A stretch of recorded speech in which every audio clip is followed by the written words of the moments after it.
जब से सरकार ने टैक्स चोरी पर शिकंजा कसने का अभियान छेड़ा है और साथ ही साथ टैक्स का दायरा बढ़ाने की कोशिश की है, तब से टैक्स से जुड़े कई अनसुलझे सवाल लोगों के मन में आते हैं। आज हम उन्हीं सारे सवालों का जवाब ढूंढने की कोशिश करेंगे, क्योंकि हमारे साथ दो खास मेहमान हैं, रेवेन्यू सेक्रेटरी सुमित बोस साहब और सीबीडीटी चेयरपर्सन सुधा शर्मा जी। आप दोनों का बहुत बहुत स्वागत है सीएनबीसी आवाज़ में। शुरुआत करें, टैक्स से जुड़े तो कई मुद्दे हैं, लेकिन इन दोनों सबके जहन में एक ही सवाल उठता है कि इनकम टैक्स रिटर्न की फाइलिंग कैसे की जाए। तो वो साहब, सबसे पहले आपसे समझना चाहें कि आपने फाइलिंग करी, खुद किया, किसी से करवाया आपने? हाँ, मैंने फाइलिंग कर दिया, क्योंकि 31 जुलाई लास्ट डेट है, उसके पहले करना तो जरूरी है। दिक्कत तो नहीं हुई आपको कि नहीं, फाइलिंग मैंने अपने कंप्यूटर पे किया। लेकिन आपसे अब खुद से किया? नहीं, ये कहना सही नहीं होगा, मैंने पूरा खुद भरा, लेकिन मैंने एक सहयोगी का मदद लिया। लेकिन आपके लिए एक बड़ी चुनौती है कि इन्होंने सहयोगी की मदद ली। हाँ, सहयोगी का मदद लिया। अगले साल मैं खुद भर लूंगा, अभी उस स्टेज पे आ गया हूँ। उसके पहले मैंने जो भी अपना सेल्फ असेसमेंट टैक्स था उसको भी भरा, क्योंकि वो भी जरूरी है इस साल, नहीं तो tax return will not be taken as correct. इन्होंने एक बड़ी महत्वपूर्ण बात कही कि उन्होंने खुद सहयोगी की मदद ली। जब रेवेन्यू सेक्रेटरी को सहयोगी की मदद की जरूरत पड़ती है, तो ये आपका सहज फॉर्म कितना सहज रह जाता है, इस पर एक सवाल उठ खड़ा होता है। ऐसा है, रेवेन्यू सेक्रेटरी साहब इतने व्यस्त व्यक्ति हैं कि वो आधा घंटा भी जो रिटर्न भरने के लिए उन समय लगता है, वो भी उनके लिए निकाल पाना बहुत मुश्किल है। केवल इसलिए, ये नहीं कि इनको नहीं आता, बस केवल इसलिए क्योंकि उनको इतना समय नहीं है। तो सही समय पर जल्दी से चले जाए ताकि रिटर्न सही तरह से भरी जाए, इसलिए इन्होंने मदद ली। तो वैसे इनकम टैक्स रिटर्न भरने में कुछ गलतियां जो हो जाती है, उसका खामियाजा बहुत बाद जाकर भुगतना ही पड़ता है कई बार टैक्स पेयर्स को।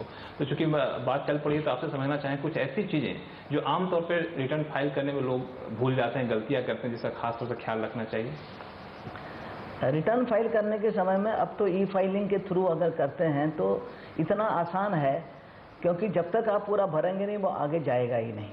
तो आपको जो है जो भी इंफॉर्मेशन है, और क्योंकि अब आपको रिटर्न के साथ कोई भी कागज़ लगाने की ज़रूरत नहीं है, सब कुछ इंफॉर्मेशन आपको उसके अंदर ही देना होगा और तभी आप अपना रिटर्न सबमिट कर सकते हैं।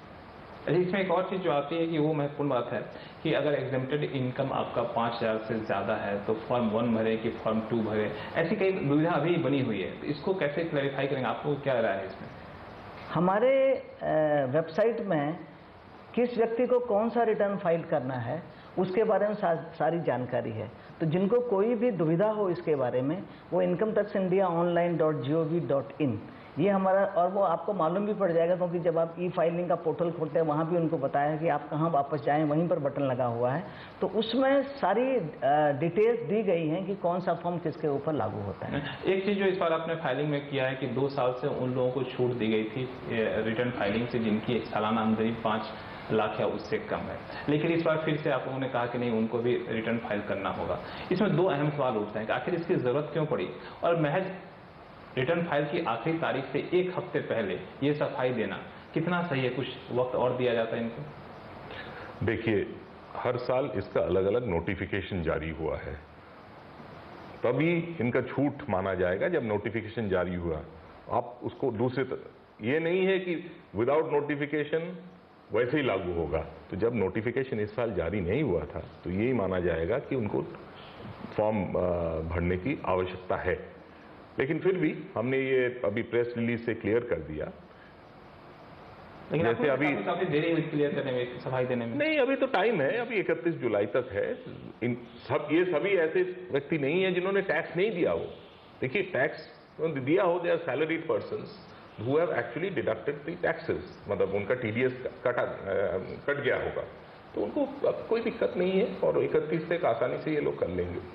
लेकिन जो काफ़ी कम समय बचा हुआ है और 5 लाख से कम आमदनी वाले लोगों को मानकर थोड़ा सुदूर इलाके में रहते हैं, उनको फाइलिंग में थोड़ी दिक्कत आती है। इस बात की संभावना कितनी मानी जाए कि 31 के बाद उनकी मियाद बढ़ाएंगे आप? ये तो हम केवल सैलरीड व्यक्ति की बात कर रहे हैं, तो उनको लिए दिक्कत नहीं होनी चाहिए। उनकी डेडलाइन को बढ़ाने की कोई संभावना? नहीं, अभी नहीं है।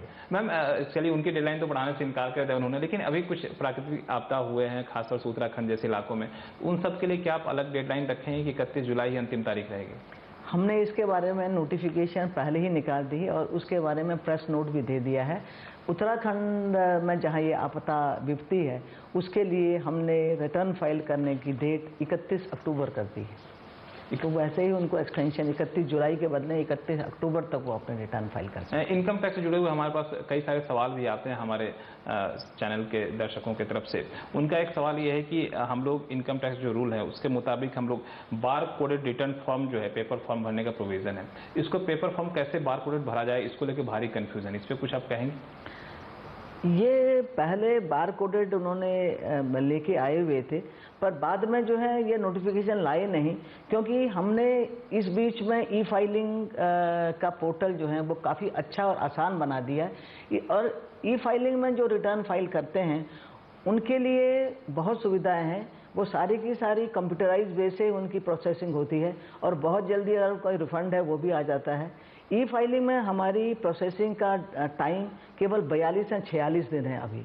तो कहाँ पहले 2-2 साल तक रिटर्न की प्रोसेसिंग नहीं होती है, अब 42 दिन में रिटर्न की प्रोसेसिंग हो जाती है और रिफंड भी घर बैठे आ जाता है। क्योंकि हमारे इस समय जो ई फाइलिंग के लोग हैं, हम लोगों की टोटल रिटर्न कैपेसिटी जो 3.5 करोड़ हमारे लोग टैक्स देने वाले हैं, उसमें 2.6 करोड़ इस समय ई फाइल कर रहे हैं और 70% हमारे ई फाइल करने वाले लोग वो हैं जो कंपलसरी ई फाइलिंग के कटघरे में नहीं आते हैं। तो आप देख सकते हैं कि ये वाला जो है बहुत पॉपुलर हो रहा है, लोग अतिशय इसमें आना चाहते हैं, हैसल फ्री है और इसलिए हमने वो बार कोडेड का इसमें नोटिफिकेशन नहीं। अच्छा, बार कोडेड इस बार जरूरी नहीं, लेकिन मुझे लगता है कि आप बहुत उत्साहित हैं क्योंकि ई फाइलिंग के लिए लोग बहुत बढ़ चढ़ कर आगे आ रहे हैं। तो क्या ये माना जाए कि 5 लाख की आमदनी से कम वाले जिनको अभी तक ई फाइलिंग रिटर्न जरूरी नहीं किया गया है, आने वाले दिनों में इसे जरूरी किया जा सकता है? ये तो भविष्य की बात है, परंतु हमारा प्रयास तो यही है कि हम 100% इसको जो है कंप्यूटराइजेशन करें। अगले बजट में घोषणा देख पाएंगे? नहीं, देखिए हम अग्रसर उसी ओर हो रहे हैं और कुछ कई स्टडीज हैं अराउंड द वर्ल्ड कि जो ई फाइलिंग के प्रतिशत अगर बढ़ के 90-95% तक होता है और अभी जैसे 70% है, 70 से जब हम 90-95 ले जाएंगे तो और भी लाभ होंगे सिस्टम को, पूरे हमारी ओर मतलब इनकम टैक्स डिपार्टमेंट को भी और हमारे कस्टमर मतलब धीरे सभी टैक्स पेयर्स को ऑनलाइन रिटर्न फाइलिंग की तरफ आगे करेंगे, जरूरी करेंगे। और इसमें जो लाभ है पूरे सिस्टम को वो it's well documented around the world. चलिए, हम उम्मीद करते हैं कि इनकम टैक्स रिटर्न की ऑनलाइन फाइलिंग जो करते हैं या पेपर फाइलिंग करते हैं उनको कई सारे अनसुलझे सवालों का जवाब मिल गया होगा। अभी वक्त है एक छोटे से ब्रेक का। ब्रेक के बाद चर्चा करेंगे एक अहम मुद्दे पर, वो है इनकम टैक्स के नोटिस को लेकर। चूंकि सरकार 2,10,000 से ज्यादा इनकम टैक्स के नोटिस भेज चुकी है, इससे जुड़े हुए सारे सवाल के जवाब जानेंगे हमारे दोनों खास मेहमानों से। लौटने छोटे से ब्रेक के बाद।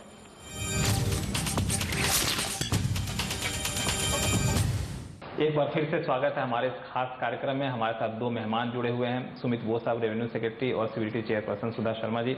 अब शुरुआत करें इनकम टैक्स नोटिस को लेकर के। सरकार ने पिछले कुछ दिनों में 2,10,000 इनकम टैक्स के नोटिस भेज चुके हैं। हालांकि इसको नोटिस ना कहें, आप लोग कहेंगे पोलाइट लेटर है। तो इन सारे नोटिस में एक बात जो गौर करने वाली है कि कुछ नोटिस कभी 200 रुपए के हैं, 300 रुपए के हैं और खामोखा जिनके पास नोटिस जाता है वो परेशान हो जाते हैं। लेकिन इनकम टैक्स डिपार्टमेंट को क्या हासिल होता है ऐसे नोटिस भेजकर? देखिए, इसका मकसद समझिए, हम टेक्नोलॉजी के ज़्यादा यूज कर रहे हैं to go after tax avoiders, रिवेडर्स।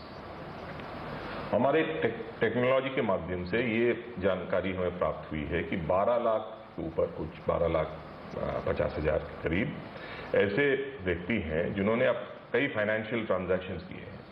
इनका पैन कार्ड भी है, लेकिन हमारे रिकॉर्ड के अनुसार इन्होंने इनकम टैक्स रिटर्न दाखिल नहीं किए।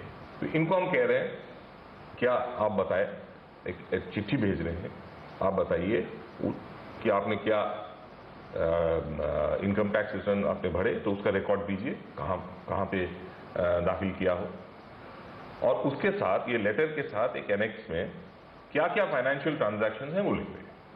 तो डेफिनेटली इससे लाभ ये हो रहा है कि कोई अगर अपनी गलती से, भूल से नहीं कर रहे हैं, वो लोग भी सामने आ रहे हैं, और कोई एक्चुअल जो अवॉइड करने के मकसद से नहीं कर रहे थे वो उनको इसमें बाध्य हो रहे हैं वो कि अब फाइल करें।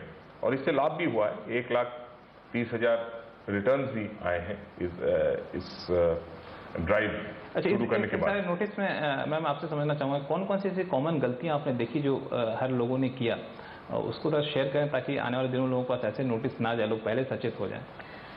जैसे रेवेन्यू सेक्रेटरी साहब ने बोला, इसमें हमने गलतियां न देखकर हमने ठीक ये देखा कि जिन्होंने ये, एक तो आपने जो बोला है कि 200-300, ये नहीं है, ये वो सारे ट्रांजैक्शन जिनको हमने शुरू किया, हमने डिफरेंट सेगमेंट में बांटा है अकॉर्डिंग टू द प्रायोरिटीज़। ये जो 12 लाख के लोग हैं वो हैं जिन्होंने 10 लाख से ज़्यादा इन्वेस्टमेंट किया है, तो वो उसका टैक्स जो है 200 नहीं हो सकता है।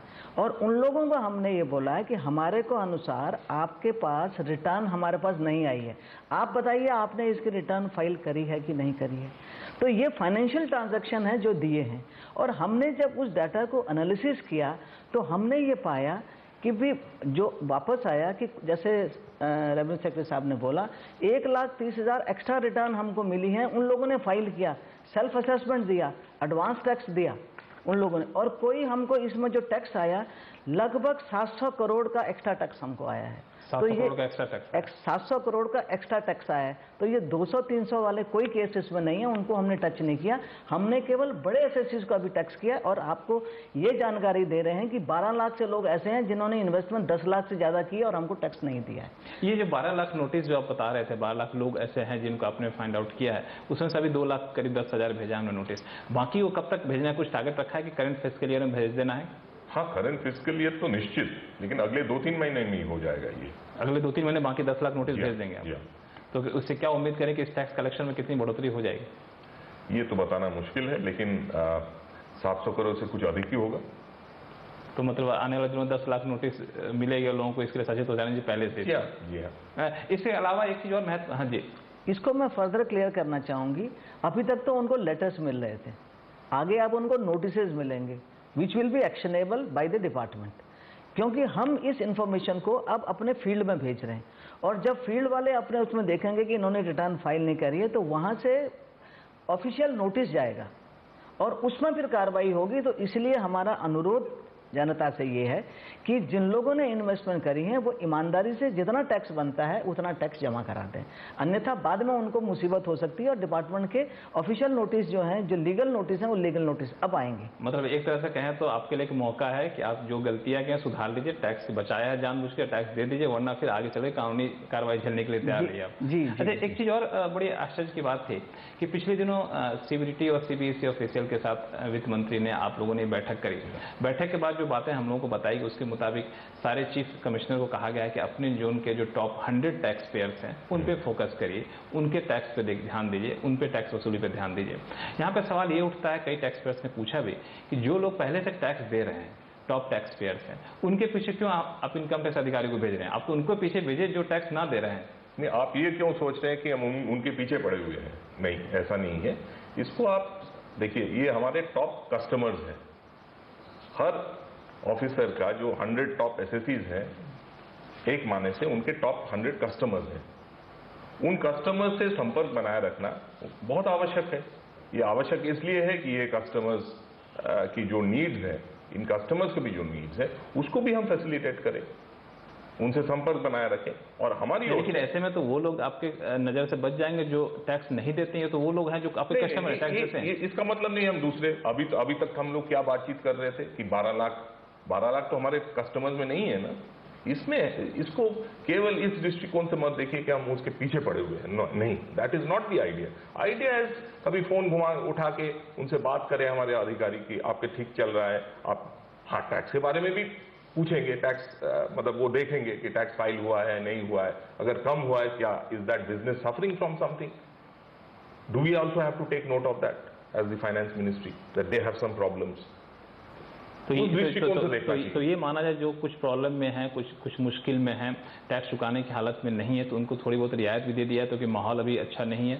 देखिए, हाल ही में वित्त मंत्री जी ने ये अनाउंस किया है, प्रति बुधवार यहाँ ऐसे एसोसिएशन, इंडिविजुअल केसेस नहीं, लेकिन अगर सामूहिक कोई समस्या हो उसको लेके यहाँ वित्त मंत्रालय में वो आ सकते हैं, अभी भी आते हैं, वो आके मिलते हैं, मुझसे मिलते हैं, हर रोज कई एसोसिएशन आते हैं। और उसके जहाँ तक हो सके, ऐसा नहीं कि हर समस्या हम निपटा देते हैं, कुछ ऐसे समस्या होते हैं जो नहीं कर सकते। There is also revenue need, balance करके चलना पड़ता है, लेकिन हम उसकी समस्या का सुलझाने के प्रयास करते हैं। जो लगातार प्रयास है। जिनके पास बड़े संख्या में बड़ी रकम है टैक्स के तौर पे बकाया है, मान लेते हैं कि हम टैक्स के तौर पर बकाया टैक्स देने की हालत में नहीं है, लेकिन हमारी माली हालत अच्छी नहीं है, इकोनॉमी की हालत अच्छी नहीं है, तो क्या वैसे बड़े टैक्स पेयर जो बकायेदार हैं उनको किसी तरह की रियायत देंगे आप?